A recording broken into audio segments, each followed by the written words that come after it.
नमस्कार दोस्तों, आपका स्वागत है कहानी वर्ल्ड यूट्यूब चैनल में, जहां हर कहानी सिर्फ एक कथा नहीं, बल्कि जीवन का आईना होती है। दोस्तों, कभी-कभी जिंदगी की सबसे बड़ी शिक्षा हमें मंदिर की घंटियों से नहीं, एक टूटी हुई झोपड़ी से मिलती है। वहां से जहां किसी माँ की सूनी आंखें आकाश की ओर ताकती हैं और दिल से सिर्फ एक सवाल उठता है, क्या मेरी ममता भी बोझ बन गई? ये कहानी किसी कल्पना की उड़ान नहीं, बल्कि उस सत्य की पुकार है जिसे हम रोजमर्रा की जिंदगी में अनदेखा कर देते हैं।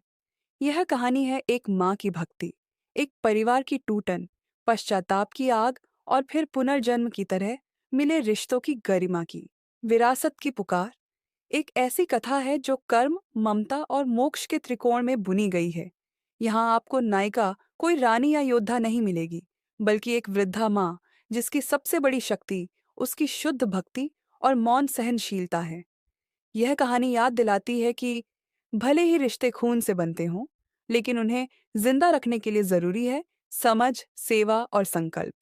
अब आइए उस रास्ते पर चले जहां शांति देवी की पुकार पूरे समाज की आंखें खोलती हैं, एक ऐसी विरासत की ओर जो सिर्फ जमीन जायदाद नहीं, बल्कि संस्कार और करुणा की थाती बन जाती है। मधुपुर नाम सुनते ही जैसे कोई पुरानी मिट्टी की सौंधी खुशबू मन में भर जाती है। चारों तरफ खेतों की हरियाली, बीच में एक पुराना पीपल का पेड़ और उसके नीचे बनी छोटी सी शिव मड़ई। यहाँ हर सुबह मंदिर की घंटियों की आवाज के साथ जागता था गांव। शांति देवी रोज उसी मंदिर में पूजा करने जाती थीं, सफेद साड़ी, चंदन का तिलक और हाथों में पीतल की पूजा की थाली। उनकी उम्र लगभग 70 के पार हो चुकी थी, लेकिन चेहरे पर अद्भुत तेज था। गांव वाले उन्हें शांतिमय कहकर बुलाते थे, शायद इसलिए कि उनके चेहरे पर एक ऐसी स्थायी शांति थी जो इस भाग दौड़ भरी दुनिया में विरले ही देखने को मिलती है। लेकिन इस बाहरी शांति के भीतर एक टूटा हुआ संसार पलता था। शांति देवी के 3 बेटे थे, राजीव, अनिल और देवेश, और 3 बहुएं, नीला, रमा और गौरी। जब उनके पति का देहांत हुआ तब तीनों बेटे साथ थे। कुछ समय तक तो सब ठीक चला, लेकिन जैसे जैसे समय बीतता गया, संयुक्त परिवार की दीवारें दरकने लगीं। नीला, बड़ी बहू, पढ़ी लिखी और स्वभाव से तेज, अक्सर कहती, ये पूजा पाठ की नौटंकी में सारा राशन खत्म हो जाता है। रमा को यह सब दकियानुसी लगता। माँ जी बस भगवान को प्रसाद चढ़ा देती है, हम लोगों के लिए कुछ नहीं बचता। गौरी, सबसे छोटी, चुप रहती, लेकिन मन में शिकायतें पलती रहीं। शांति देवी ये सब सुनती थीं, चुपचाप, बिना कुछ कहे, बस भगवान शिव की मूर्ति के सामने थोड़ा ज्यादा रोती थीं। एक दिन जब बहुओं ने तंग आकर फैसला किया कि अब अलग रहना है, पंचायत बैठी। गांव के बुजुर्ग आए, बेटों ने कहा, हम अब अलग अलग रहेंगे, लेकिन माँ को कोई भी पूरी तरह नहीं रख सकता। शांति देवी को घर के सबसे पीछे वाले हिस्से में, जहां पहले गायें बांधी जाती थीं, एक झोपड़ी नुमा कोठरी में रहने को कहा गया। किसी ने विरोध नहीं किया, शायद इसलिए कि सन्नाटा अब तक घर की आदत बन चुका था। एक दिन जब शांति देवी ने कुछ भी नहीं खाया, बस भगवान को जल अर्पित किया, तभी एक युवक आया, विक्रम, जो उनके मायके के किसी वंशज का बेटा था। अम्मा, उसने सिर झुकाकर कहा, बाबा ने भेजा है। कहा, आप अकेली हैं, मैं आपकी सेवा करूं। शांति देवी की आंखों से आंसू बह निकले। कोई तो था जिसने उन्हें देखा। अब विक्रम हर रोज आता, कुछ न कुछ लेकर आता, दूध, फल, कभी कभी मिठाई। बहुओं को यह खटकने लगा, ये कौन है जो इसे खाना दे रहा है? नीला ने तंज कसा। एक दिन जब शांति देवी हरिद्वार स्नान के लिए गई, तीनों बहुएं चोरी छिपे उनकी कोठरी में घुसी।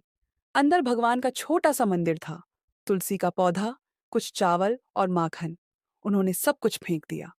अब देखती हूं भूखे भगवान क्या खिला पाएंगे तुझे। नीला हंसी। जैसे ही उन्होंने मंदिर की थाली उठाई, हवा तेज चलने लगी, एक जोर की गर्जना हुई, और देखते ही देखते तीनों बहुएं गिर पड़ी। उनके हाथ पंजों में, मुंह लंबा और आंखें पीली हो गईं। वे कुतिया बन चुकी थीं। गांव में सनसनी फैल गई। ये क्या हुआ? लोग दौड़े आए। रात का सन्नाटा मधुपुर पर किसी शोक की चादर की तरह पसरा हुआ था। हवा थमी हुई थी, जैसे खुद भी सिहर गई हो। गांव वाले अब भी मंदिर के बाहर जमा थे और सामने तीनों बहुएं, नीला, रमा और गौरी, अधमरे हाल में जानवरों के रूप में पड़ी थीं। उनका शरीर अब इंसान का न था, लेकिन आंखों में पश्चाताप था, गहरा, पीड़ादायक पश्चाताप। राजीव, अनिल और देवेश, तीनों बेटे स्तब्ध खड़े थे।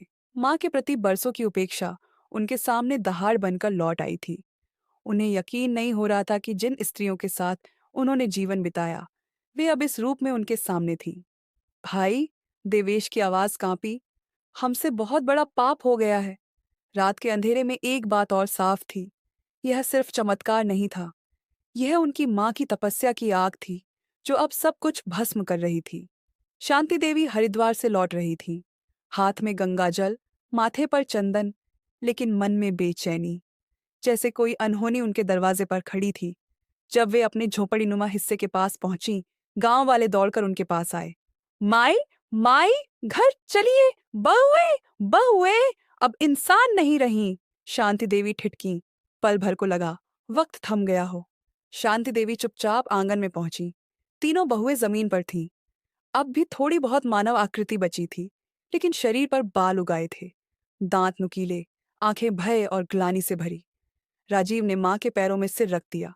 माँ, हमसे बहुत बड़ी भूल हो गई, हमें माफ कर दो। अनिल और देवेश भी रोने लगे।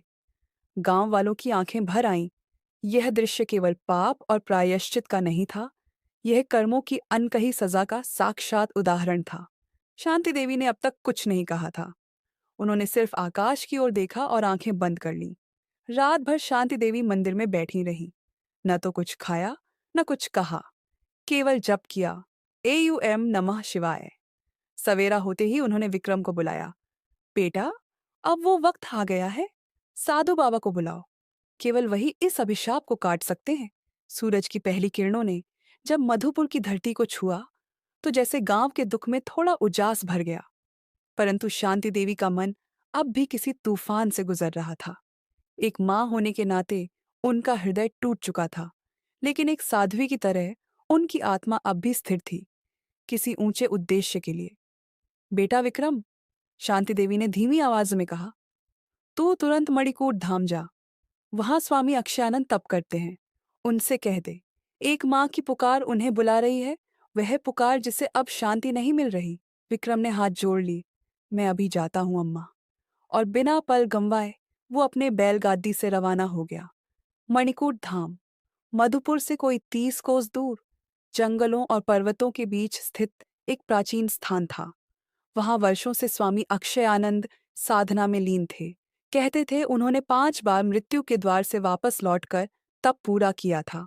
विक्रम वहां पहुंचा तो देखा, स्वामी जी एक विशाल पीपल वृक्ष के नीचे ध्यान मग्न थे।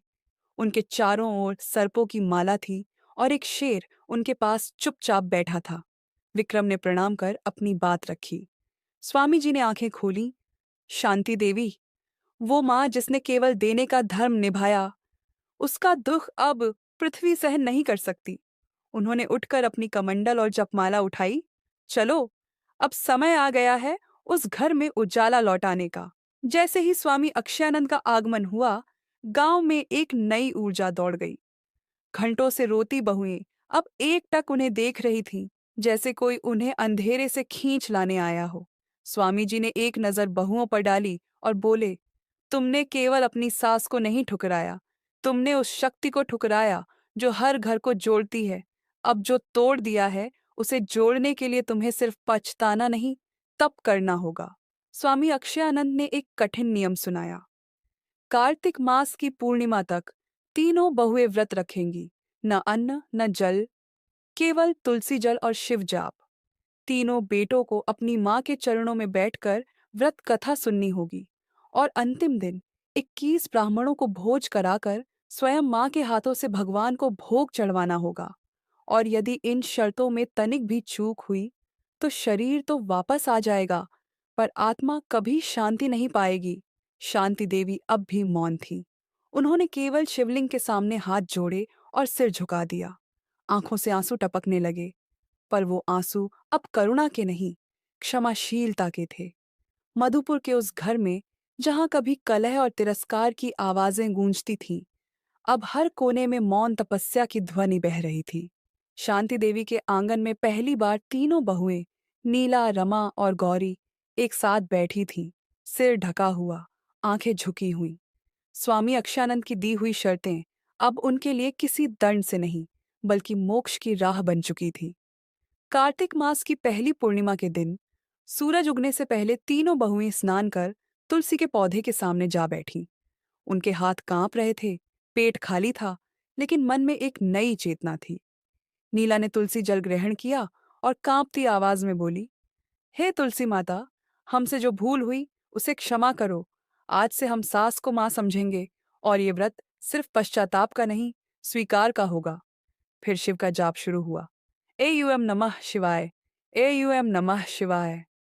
उनकी आवाजें पहले धीमी थीं, लेकिन जैसे जैसे दिन बढ़ते गए वो मंत्र गांव के हर कोने में गूंजने लगा।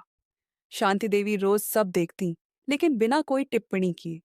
उनके लिए ये सिर्फ बाहरी परिवर्तन नहीं था, वो इंतजार कर रही थीं उस क्षण का जब उनकी बहुएं सच में हृदय से बदल जाए।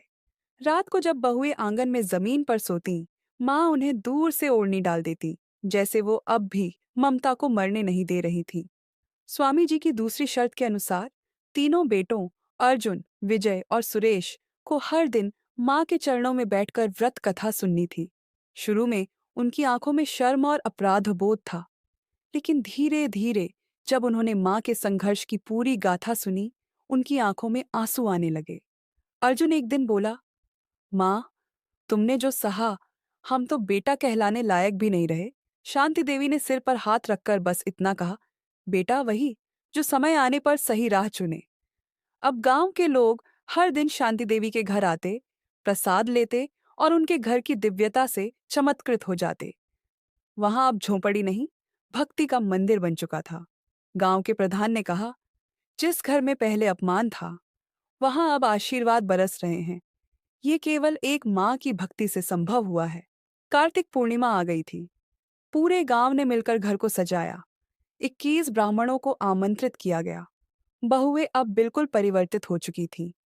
उनके चेहरों पर एक आध्यात्मिक चमक थी। विशेष भोग तैयार हुआ। 7 प्रकार के मिष्ठान्न, 9 प्रकार की सब्जियां और गंगा जल में पकी खीर। शांति देवी ने अपने हाथों से भगवान को भोग लगाया, फिर उसी थाल से ब्राह्मणों को भोजन कराया। स्वामी अक्षयानंद ने गंगा जल लिया और तीनों बहुओं पर छिड़का।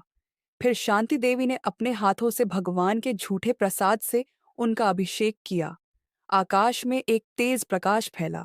बहुओं के चेहरे पर फिर से मानवीय भाव लौट आए। शरीर तो पहले ही बदल चुका था, लेकिन अब आत्मा भी मुक्त हो गई थी। तीनों बहुएं माँ के चरणों में गिर पड़ी। माँ, अब हम तुम्हें केवल सास नहीं, शक्ति का स्वरूप मानते हैं। कृपया हमें अपनाओ। शांति देवी ने उन्हें उठाया और अपनी ममता से भरकर गले लगाया। जो गलती मान लेता है, वो उसका भार नहीं उठाता, वो मुक्त हो जाता है। अंतिम संदेश, इस धरती पर कोई भी रिश्ता इतना पवित्र नहीं जितना एक माँ का होता है। उसका प्रेम बिना शर्त है, उसका त्याग बिना आवाज के, और उसकी पीड़ा अक्सर अनदेखी रह जाती है। विरासत की पुकार हमें यही सिखाती है कि धन दौलत की विरासत बांटने से पहले प्रेम और सम्मान की विरासत संजोनी चाहिए।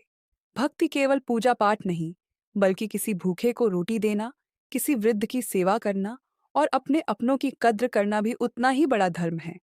याद रखिए, जिस घर में माँ की इज्जत नहीं होती, वहां कभी बरकत नहीं टिकती। और जिस दिल में पश्चाताप की सच्ची आग जलती है, वहां ईश्वर खुद मार्ग दिखाते हैं। इसलिए रिश्तों की कड़वाहट से पहले थोड़ी सी समझदारी, थोड़ी सी सेवा और थोड़ी सी श्रद्धा अगर जोड़ दी जाए, तो हर टूटा हुआ परिवार फिर से एक मंदिर बन सकता है। अगर आपको हमारी बातें अच्छी लगी, तो कहानी वर्ल्ड को लाइक, शेयर और सब्सक्राइब जरूर करें, क्योंकि यहाँ हर कहानी सिर्फ सुनाने के लिए नहीं, बल्कि जिंदगी बदलने के लिए होती है। धन्यवाद।